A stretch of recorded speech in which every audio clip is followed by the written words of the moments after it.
first law of ecology is everything is related to everything.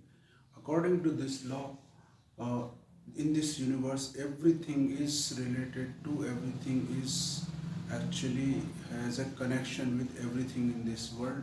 So that's why, regardless of wherever you actually produce the pollution, then it is going to affect whole of the universe. uh, so that's why, if you bring any kind of changes in one component of the ecosystem, this change is going to get itself manifested in the all the component of ecosystem. That is why it is actually understood that everything in this world is related to everything. Then the second law of the ecology is the bigger is the best, but to only some extent. Because after this extent, the bigger is the worst. This can be understood with the help of one example. Like earlier, when the dinosaurs went on to get themselves evolved them to such an extent that their size became so big that this size itself will went on to actually cause their extinction, because their size was so huge that the transmission of the information through their nervous system became almost impossible. So if something happens to his tail, then this dinosaur may have understood these things maybe after 1 hour of time. By that time his tail would have got actually chopped, or because he could not actually uh, produce the reflexes that was required to save his tail. So that's why the the bigger is the best, but to only some extent, because after that extent the bigger is the worst. Then the third law is known as cybernetic principle. According to this principle, in ecosystem always there is a balance. This also can be understood with the help of one example. Basically, the cybernetics is one kind of instrument which is used in navigation. So whenever if the ship deviate from its path, then this instrument actually let the pilot know exactly that your ship has got deviated from the desired path. So that's how automatically it will bring the captain will bring the ship into the proper direction.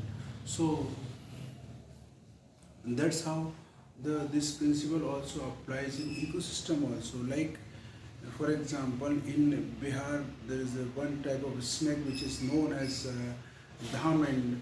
So in the ecosystem there is always balance. These dhamens are known as a friend of farmer because they eat the rodents.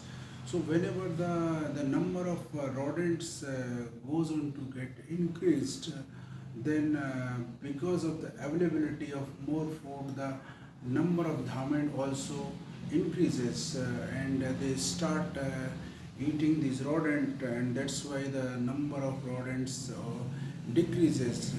And once the rodent decreases, then the food availability also will be decreased. So that's why dhaman will start dying, and once the dhaman will start dying, again the rodent population will increase. So this kind of balance is always maintained in the ecosystem through the cybernetic principle. Then the third principle is known as nature knows best.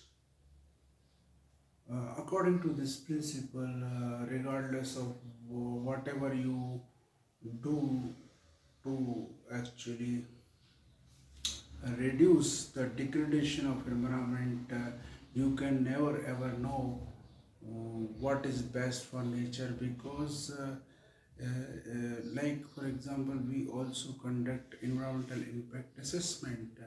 Through environmental impact assessment, we try to mitigate the environmental degradation that is likely to take place because of the construction of some industry.